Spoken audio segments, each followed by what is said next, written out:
What's up everyone, this is EdTalenti, how are you guys doing? Today we're going to answer the question, is using pre-made loops and samples considered cheating? A lot of people ask me this question, I've been asking myself this question a lot, and I have an answer for you guys.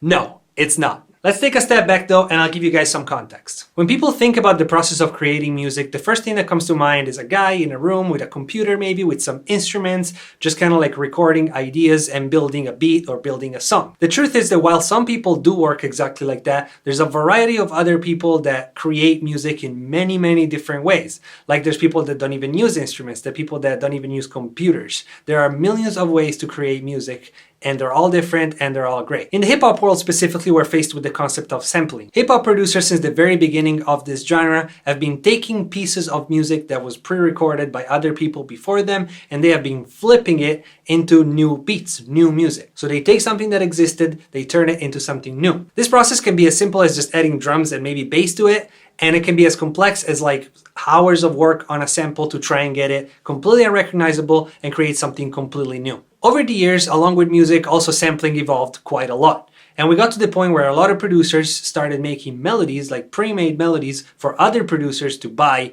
and flip and turn into beats. A very common practice in the industry is for producers to create packs of melodies that they then sell to other producers that they can buy it and they can use those melodies to create new music. This is where the controversial question comes in. Is taking something that somebody else pre-made and adding a few elements or even just some drums and calling it new and selling it to an artist, is this considered cheating? You already know my answer, which is no. But why am I saying that?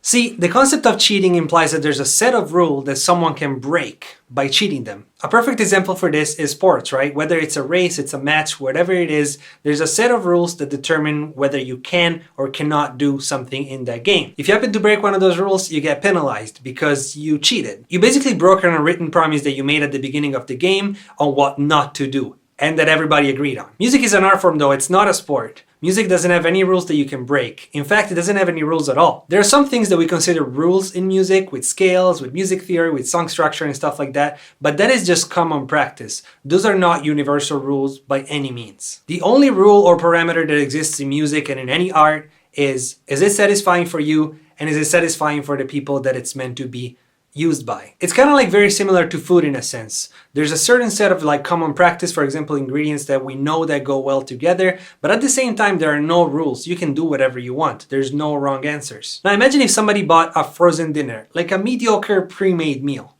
They brought it home and they added something to it, they cooked it in a particular way, and they turned that pre-made meal into something amazing, something that you could find at the best restaurant out there. Would you go up to them and tell them that they cheated, tell them that they're not a good cook?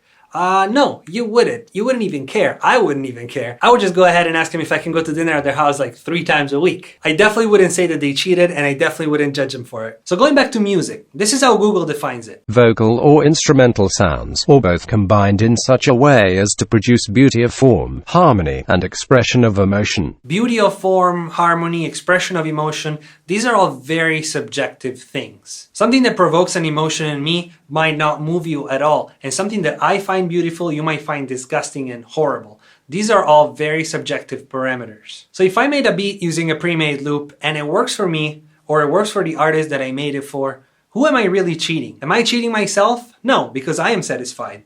Am I cheating my client? Am I cheating the artist? Not at all, because they're satisfied.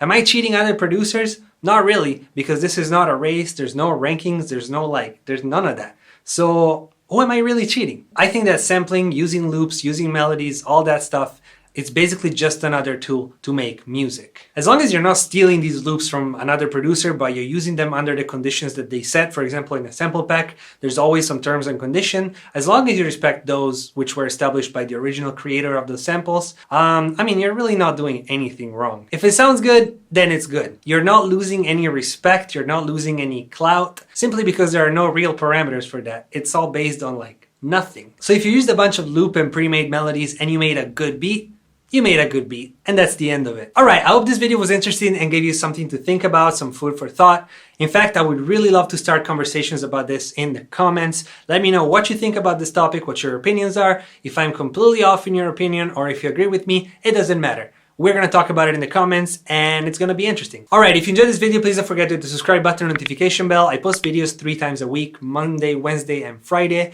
I do anything from like cookups to tutorials to stuff like this. So yeah, thank you for your support. Also, if you want to hit me up privately, Instagram is the best place to do it. If you have a question, you just want to say hi, just shoot me a DM and as soon as I can, I'll respond to you. Alright, I guess this is it for today. Thank you guys so much for watching the video all the way through. I'll see you next time and as always, be positive and positive things will happen.